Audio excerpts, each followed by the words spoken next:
Namaskar, Jai Shri Krishna. Illuminating text 1, text 2, text 3, text 4 and text 5 of chapter 16, the two doorkeepers of Vaikuntha, Jaya and Vijaya, cursed by the sages of third canto, the status quo of Srimad Bhagavatam.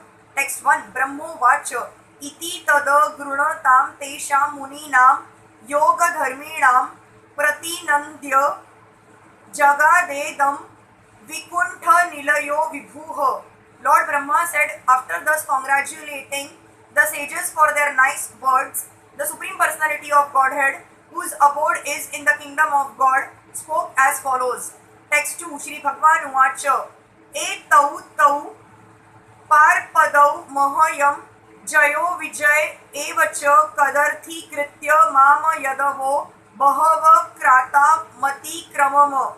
The Personality of Godhead said, these attendants of mine, Jai and Vijay by name, have committed a great offense against you because of ignoring me. To commit an offense at the feet of a devotee of the Lord is a great wrong.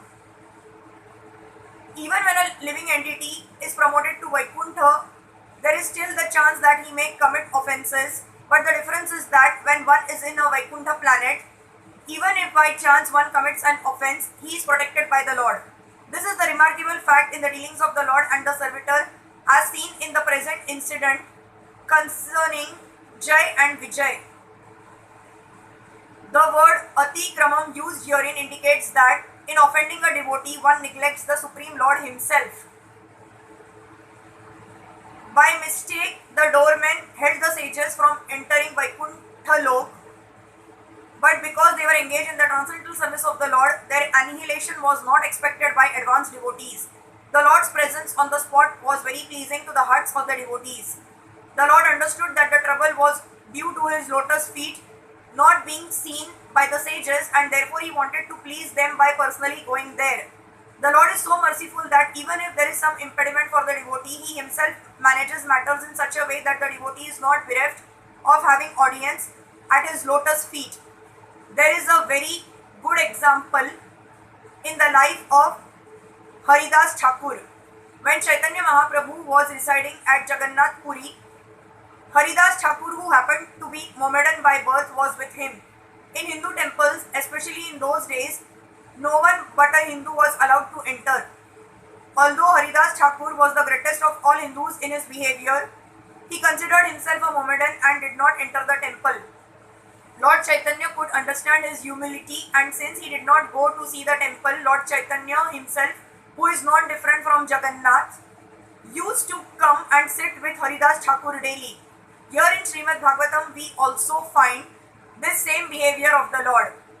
His devotees were prevented from seeing his lotus feet, but the Lord himself came to see them on the same lotus feet for which they aspired.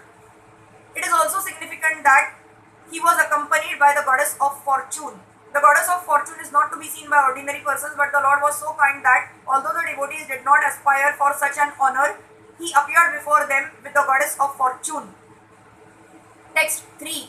Yasa tve tayor dhruto dando bhavadabhira mamanu vrataiha sa evanu mato asmabhira munayo deva hela nath. O great sages, I approve of the punishment that you, who are devoted to me, have meted out to them. Text 4. Tadavaha prasadayamyadya brahma daivam param hi me tadadhityatma kritam manye yatasva kumbhira satakritaha. To me, the Brahman is the highest and most beloved personality. The disrespect shown by my attendants has actually been displayed by me because the doormen are my servitors. I take this to be an offense by myself, therefore I seek your forgiveness for the incident that has arisen.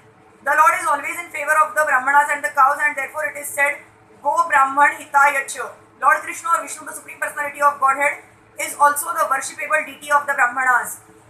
In the Vedic literature, in the Rig Mantra hymns of the Rig Ved, it is stated that those who are actually Brahmanas always look to the lotus feet of Vishnu. Om Tad Vishnoha Paramam Padam Sada Pashyanti Surayah. Those who are qualified Brahmanas worship only the Vishnu form of the Supreme Personality of Godhead, which means Krishna, Ram, and all Vishnu expansions. A so-called Brahman who is born in the family of Brahmanas but performs activities aimed against the Vaishnavas cannot be accepted as a Brahman, because Brahman means Vaishnava and Vaishnava means Brahmana.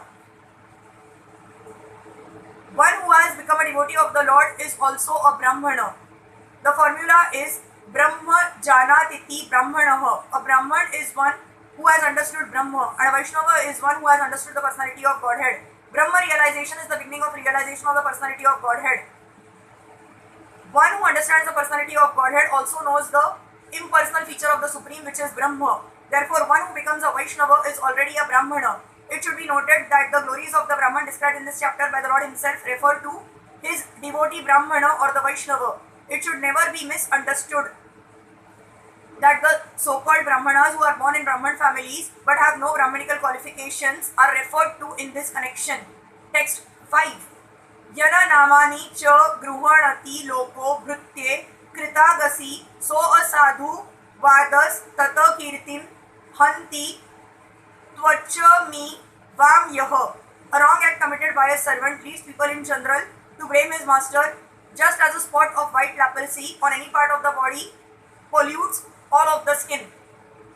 A Vaishnava therefore should be fully qualified.